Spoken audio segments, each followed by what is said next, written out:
네, 안녕하십니까. 스페셜 인터뷰 글로벌 명의 명클리닉 진행하는 쿠키뉴스 이기수입니다. 오늘 주제는 시력 교정술의 모든 것입니다. 제 옆에 박명순 원장님 나와 계신데 안녕하세요. 네, 안녕하세요. 안과 전문의 박영순입니다.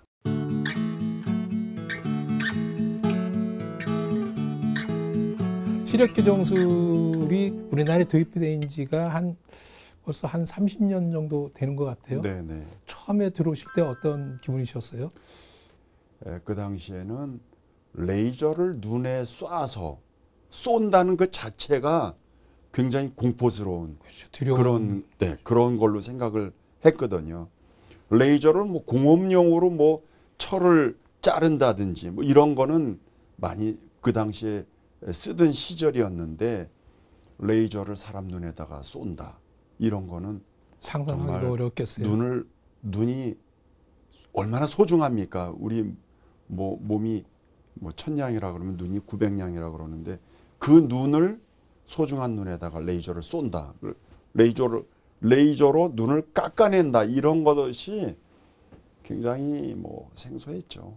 라식이든 라섹이든 레이저 시력 교정, 레이저를 이용하기 때문에 레이저 시력 교정술이라고 하지 않습니까? 우리 보통 사람들이 한 얘기로는 그렇게 할 때 하면 실제로 레이저 때 깎는 두께는 한 어느 정도 됩니까? 이 각막의 두께는 이제 정상 두께가 500 마이크론에서 550 마이크론이거든요.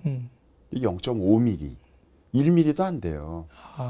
그거를 깎아내고 뭐 벗겨놓고 레이저로 교정하고 덮어주고 이런 수술이 라식이거든요. 그러니까 초정밀 수술이군요. 초정밀이죠. 네. 두꺼운 사람들, 네. 본래 타고나기를 각막이 두꺼운 사람들은 조금 더 교정할 수 있고. 사람마다 차이가 있습니까? 사람마다 각막 다르죠. 두께가? 다르죠. 근데 이제 500에서 550, 네. 0.5mm에서 0.55mm 정도가 일반적으로 정상 범위고 0.6mm도 있고 그래요. 그러니까 그런 사람들은 이제 조금 더 깎아낼 수도 있고 하니까 최소한의 범위는 뭐 그 350 정도. 눈이 뭐 약하게 나빴던 사람들은 적고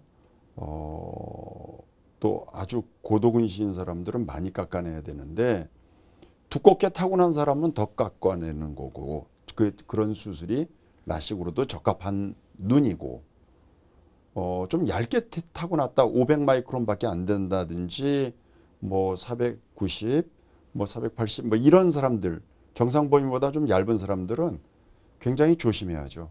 그 방법을 택하지 않고 라섹 수술을 하게 되죠. 아니면은 뭐 렌즈 삽입술이나 이런 수술을 하게 되죠. 라섹은 그러면 각막이 얇은 사람에게도 적용할 수 있다는 얘기인데 그렇죠. 어떤 차이가 있나요? 라식과 라섹? 라섹은 이제 각막 표면, 각막 상피, 각막의 제일 바깥 부분을 벗겨놓고 레이저로 교정해 주는 수술. 이게 라섹이고 각막을 좀 150 마이크론 정도 벗겨놓고 레이저로 좀 시력을 교정하고 다시 덮어주는 수술이 라식이고요. 각막 두께가 두껍게 갖고 선천적으로 두꺼우신 분들은 어느 것인 경우든 가능하겠어요. 맞습니다.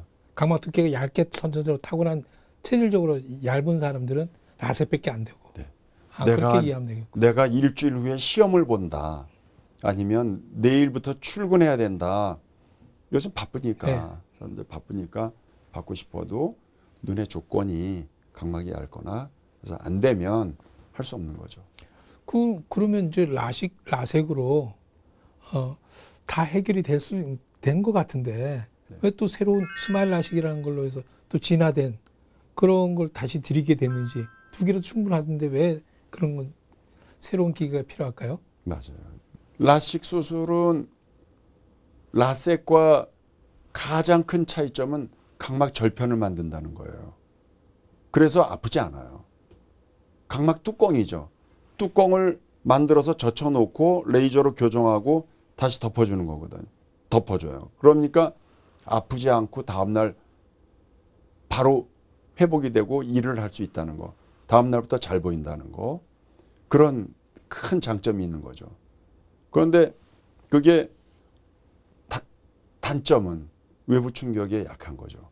그 덮었을 때 그게 회복될 때까지 단단하게 붙을 때까지는 눈을 건드리면 안 되거든. 그러니까 라식 수술이 엄청 좋지만 조심해야죠. 네. 그런 경우는 매우 드물, 매우 그러니까 드문 일이긴 너무 하지만 드문 일을 금방 일어날 수 있는 것처럼 말씀하셔서. 네네네. 그런데 그런 경우도 예. 있었다. 네. 저는 심한 뭐 여러 그럴 수 케이스들을 뭐 경험해 경험하셨으니까. 봤으니까 네. 하거나 각막 절편이 이탈하는 경우도 네. 있다는 거. 그리고 그런 경우가 있어요. 이게 네. 최대 단점이에요. 네. 그래서 스마일 라식이라는 게 등장하게 되는 동기가 되는 거예요. 요것 때문에. 그러니까 2mm라는 그런 작은 구멍을 통해서 이제 위에서 레이저를 조사해 가지고 레이저를 쏴서 속에 심층부를 교정해서 그거를 끄집어내면 시력 교정 수술은 끝나는 거예요. 그래서 요 라섹은 각막 상피만 제거하기 때문에 안전하긴 하고 안전하고 이거는 흔적조차 남지 않기 때문에 네. 너무 좋은데 단점이 회복이 느려요. 회복이 느려. 개인마다 다른데 뭐 빠르면 3일에서 2, 3일에서 오래 가면 뭐 사람마다 다른데 평균적으로는 뭐 한 3일 정도, 2, 3일 정도 걸린다는 거. 그런 거죠. 길게는 또 4일. 뭐 이건 개인마다 다릅니다. 라식에 비하면 회복 기간이 3, 4일이니까 꽤 3, 400 길다는 얘기네요. 네네. 그죠? 그리고 아픈 거. 사람들이 네. 아픈 거 싫어하잖아요. 네. 이게 또 아플 수가 있어요. 수술할 때는 안 아픈데 집에 가서 아플 수가 있어요. 도표상으로서 봐서는 스마일 라식이 가장 진화된 수술이고 2mm 최소 절개하고 아프지도 않죠. 다음 날부터 바로 활동할 수 있죠. 또 정교하죠. 뭐 부작용 이런 게 뭐 그렇지만 부작용 같은 거 거의 없고 그러니까 이게 수술 가격이 비싸요. 그게 단점이에요. 이게 단점이에요. 그게 단점이에요. 소모품이 좀 비싸군요. 레이저도 비싸고. 레이저도 비싸고. 그걸 교정하는 이제 라식이나 라섹에 사용되는 에시머 레이저는 다른 레이저군요. 다른 레이저죠. 누구나 다 안경 쓰던 사람이 자기 눈 굴절 도수에 관계없이 다 1.2, 1.5 시력을 회복하는 건 아니라고. 네, 그렇게 들었어요. 맞습니다. 네. 평균적으로 이제 이 근시를 세 가지로 나누거든요. 별로 안 나쁜 사람, 경도근시, 중등도근시, 고도근시 이렇게 있거든요. 또 그 이상 되는 사람은 이제 초고도근시. 근데 경도근시나 뭐 중등도근시 같이 이렇게 좀 덜 나쁜 사람들은 대부분 1.0 가깝게 나온다. 퇴행할 걸 예상해서 이렇게 과교정하진 않나요? 그거는 조금 안 좋을 수가 있거든요. 그래서 이제 나이에 따라서도 이제 조금 조절을 알아서 하는데 과교정은 했다가 그대로 리그레스가 안 되고 그대로 머물러 있게 되는 경우에는 조금 근거리 작업하는데 조금 피로감을 줄 수도 있어요. 그렇기 때문에 적당하게 그건 이제 많은 경험에 의해서 환자분에 따라서 조절을 적절하게 하는 게 이제 또 노하우죠. 백내장 수술도 하시죠? 네, 백내장 수술하면서 요새는 뭐 조절성 인공수정체 그런 게 등장을 해서 백내장 수술을 하면서 시력이 나빴던 사람도 동시에 교정도 하면서 노안도 교정이 되고 나이 들어서 이렇게 노안과 또 시력 나빠서 고생하는 나이 드신 분들에게도 해결할 수 있는 그런 수술이 좀 개발됐으면 좋겠다라고 많이 얘기들을 하셨었는데 이런 수술이 사실 뭐 개발될 거라고는 예상 못했었죠. 그게 15년 전부터 돼서 백내장 수술을 하면서 시력이 함께 교정이 돼버리는 원래 뭐 이제 시력 교정 원래 수술은 아닌데 백내장 수술 자체가 시력 교정 효과가 원래 있는 거 아닙니까? 백내장 수술이라는 거는 이제 혼탁된 수정체를 빼내고 뭐 깨끗한 인공 수정체를 이제 넣어주는 수술이잖아요. 거기에 이제 도수가 들어가 있는 수정체를 넣어주면 네. 시력 개선 효과도 같이 동시에 볼 수 있는 거 아니에요? 그렇죠. 그러니까 예전에 그런 백내장 수술이 어떤 시력 교정에 효과도 있다. 네. 이렇게 그래서 개안 수술이라고 하지 않았습니까? 그게? 네네네. 네. 근데 이제 2005년 정도부터 노안도 해결할 수 있는 가까운 게 그냥 보인다. 먼 것도 보이고 가까운 것도 보인다. 백내장도 해결이 되고 이런 거는 또 엄청난 발전이죠. 시력 교정 수술을 받고 싶다고 해서 아무 때나 다 받을 수 있는 건 아니지 않습니까? 네네. 너무 어리면 시력이 완성되기 전에 어린 나이에는 교정하고 싶어도 눈이 발달하는 단계라서 안 된다고 해요. 네네. 보통 한 몇 세부터 가능할까요? 보통 이제 시력이 나빠지는 게 멈춰야 되거든요. 그러니까 18살에서 20살 이상 된 사람들을 이 수술 대상이 되겠습니다. 그러면 노안이 시작되는 40대 후에 보통 45세 이후에 노안이 본격적으로 시작된다 그러는데 네네. 노안이 시작된 후에도 그런 장년들도 시력 교정 수술을 받을 수 있나요? 그러니까 이제 노안이 온 이후에 그러니까 45세 이후의 사람들은 시력 교정도 할 수 있어요. 노안 교정도 되고 동시에 할 수 있는 그런 그 조절성 인공 수정체가 있거든요. 그런데 요즘에는 이제 백내장이 있는 사람들이 주로 많이 하고 또 백내장이 뭐 없이 시력만 교정하고 싶다. 그런 사람도 할 수가 있습니다. 백내장이 예전에는 심한 사람들을 주로 많이 했거든요.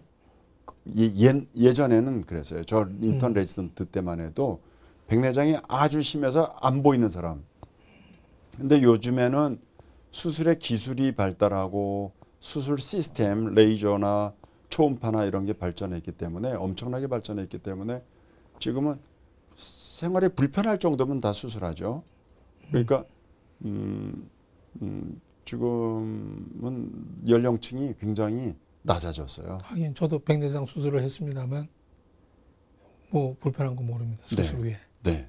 예. 뭐 불편하지 않고 다음 날부터 바로 활동할 수 있고 그러니까 40대 후반에서 50대 초반이 굉장히 많아졌고 뭐 물론 더 나이가 연령대가 더 많아지면 더 수술하는 율이 더 높죠. 교정 수술을 받고 나서 환자 쪽이 주의해야 될 것들이 있을 것 같아요. 네네. 어떤 걸 주의해야 될까요? 특히 감염을 주의해야 됩니다. 저희들은 뭐 수술을 마치면 그분들이 집에 가서 어떻게 행동하시는지 하는 거를 잘 못 보잖아요. 그렇죠. 못 보기 때문에 알 수가 없다는 게 지금 굉장히 중요한 문제인데 집에 가서 안약 넣고서 막 안약이 흘러내린다고 휴지나 뭐 수건으로 닦는다.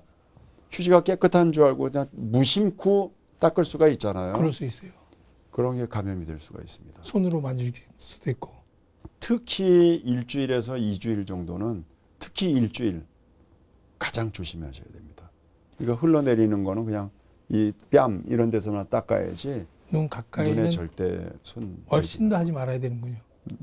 눈에 뭐 손을 대고 싶으면은 눈곱을 띈다든지 뭐 이러는 거는 손을 깨끗이 씻고 닦는 거는 괜찮습니다. 마지막으로 우리 시청자들한테 당부하고 싶은 말씀이 있으시면 해주시죠. 시력 교정술과 관계해서. 요즘 세상이 정말 너무 많이 발전했고 이런 시력 교정 수술의 30년 역사를 오늘 얘기를 했는데 정말 눈이 나빠서 고생하는 사람들은 거의 대부분 해결해 줄 수 있는 그런 시대가 되었고 눈 영양제도 너무 좋고 한데 가장 무서운 거는 그냥 무심코 지내서 나는 뭐 아무 문제가 없겠지 이렇게 생각을 해서 그냥 지내다가 뭐 황반변성이나 녹내장이나 이런 것 때문에 실명하는 그런 경우도 있기 때문에 정기 검진은 굉장히 중요하다. 안과 종합 정기 검진. 네. 그리고 뭐 시력이 나쁜 사람들의 경우는 지금은 거의 뭐라고 그 맞춤형 수술이라 그럴까? 젊은이는 젊은이대로, 나이 드신 분들은 연세 드신 분들은 연세 드신 분대로 해결할 수 있는 그런 방법들이 있기 때문에 난시가 너무 심해서 고생하고 있거나 또는 시력이 너무 나빠서 고생하고 있는 사람들, 그런 분들 해결해서 생활이 편리해질 수 있는 방법이 있다는 거, 그런 거를 오늘 좀 이러한 방송을 통해서 도움이 되셨으면 좋겠습니다. 네, 감사합니다. 성남 은혜강교회 코로나 집단 감염 사태에서 알 수 있죠. 잘못된 의학상식, 오염된 소금을 분무기로 뿌리는 것이 발달이 된 듯한데요. 잘못된 의학상식을 이렇게 잘못하면 큰 폐해를 낳을 수도 있거든요. 오늘은 시력 교정에 대해서도 잘못 알고 있는 상식을 깨는 그런 시간이 됐으면 좋겠습니다. 오늘 도움 말씀해 주신 박영수 원장님께 다시 한번 감사드립니다. 고맙습니다.